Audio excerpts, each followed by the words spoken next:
Today we are going to complete our paintings that were inspired by Wassily Kandinsky, and you're going to need your brush. And I would say if you have multiple brushes, you need probably have both, because if we're painting small shapes and edges, we need our smaller brush. And if you're painting larger areas, you may have a chance to use your larger one.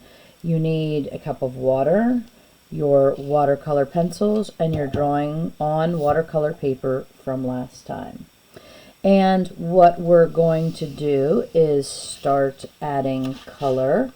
Now, each time that a shape has been interrupted on here becomes a new shape. So this circle, each time it's been interrupted by a line or another shape, we have a different shape. And the goal is to never put the same color next to the same color.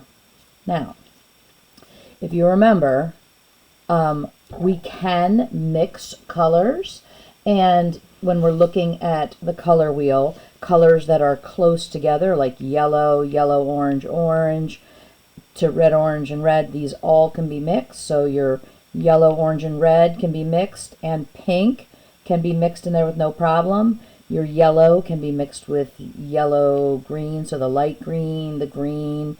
It can be mixed with blue. You'll get a value of green, so your light blue and your dark blue. Blue and green can be mixed. So colors that are close, blue and violet, blue and pink, which is a version of red, violet and pink, can all be mixed because they're close on the color wheel. And if you remember and have your practice piece, it'll also give you some clues about what can be mixed. So there's yellow and orange, red and orange are close, yellow and this is like the light green and dark green, or this could even be yellow, the blues mix. So anytime we're mixing the same color, light green to dark green is good, or light blue to dark blue. But you can also move one way on the color wheel, and you do have a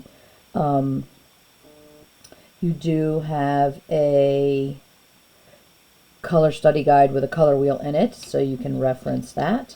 And so I'm going to start here, and I'm going to just start in one of my shapes, and I'm going to do maybe my triangles on here. I'm going to all tie together, so I'm going to make them light green and light blue. So I'm going to color the triangles light green and light blue, and where a line interrupts them, I am going to change back to my other color. So I've got light green, light blue, light green, and I'm coloring in these spaces with my watercolor pencils. Remember, watercolor pencils, they're the one in the violet box. And I'm going to do the same thing down here. So using the colors multiple times, tying together shapes with the same color, definitely a good idea. It creates some continuity.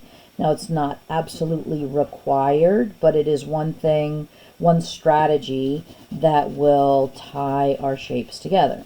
Okay, so another thing that you could do is you could do fades. So when we're mixing colors that are close together, so maybe I'm going to do yellow fading to orange.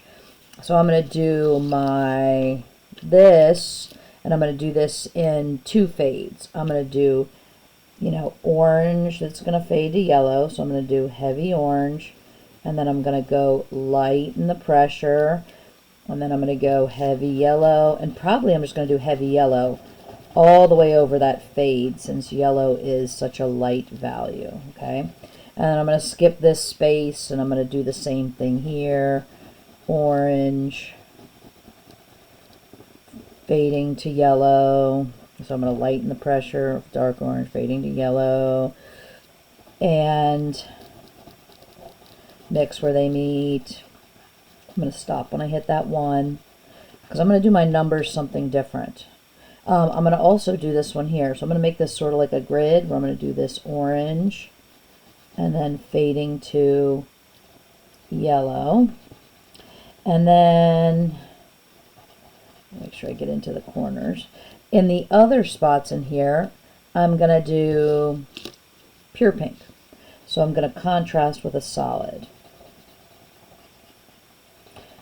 Okay, so I'm going to do pink here, here, and then I'm going to come up here. I'm going to do the same thing up in here. Okay, so let me just do this. So I'm going to work my way, and I'm going to finish this whole thing in color. I'm going to work until I get every shape colored, and once I have the shapes all colored, then I'm going to make sure I have something under, so I'm not going to color every shape, but you are. So you'll color every shape on here. Then you are going to need something underneath your painting. So I have my manila folder. You need a paper towel, your cup, and a brush. Now, we're going to, when we do this, we're going to start with our lightest values first. So I'm going to go in here and I'm going to start working this orange and the yellow. So I'm going to wet the yellow first. And I'm painting up on the tip of my brush. I'm not smushing my brush down and painting with the whole thing. I'm painting with the tip of my brush. And I'm doing this. I'm loading my brush with some water. I'm going to dab so the excess water comes out. I don't ever want to have a pooling flood on here.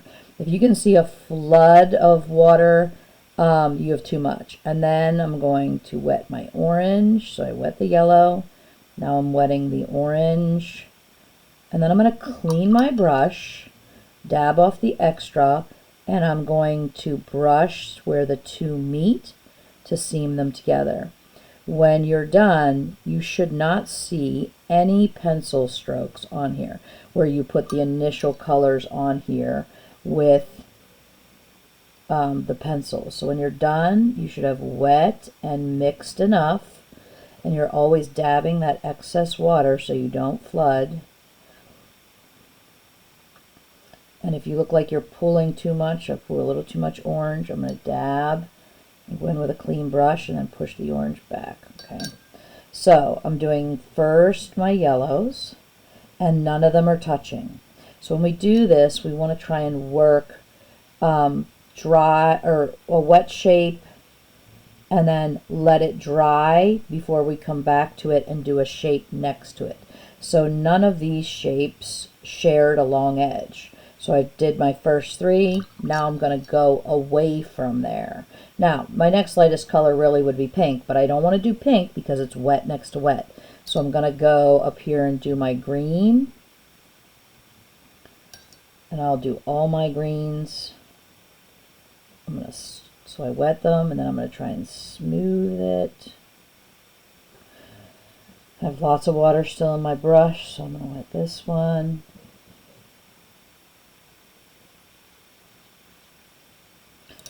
And then I'm smoothing that value.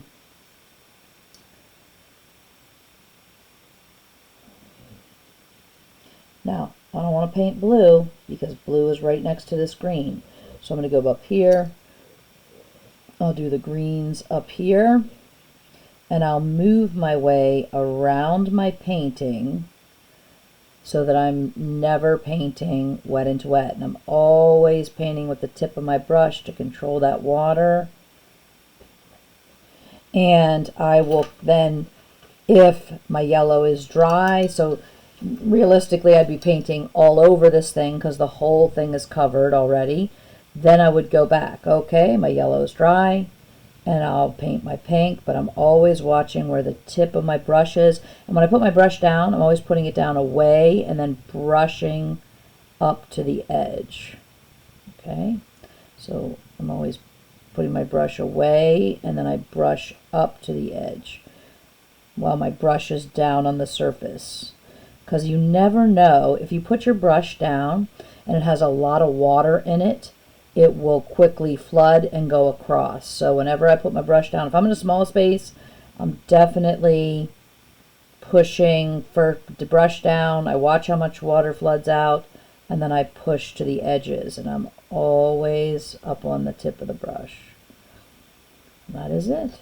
You will continue to work your way around until everything has become saturated and everything is smoothed. And then when you're done, you will photograph and submit. that is it.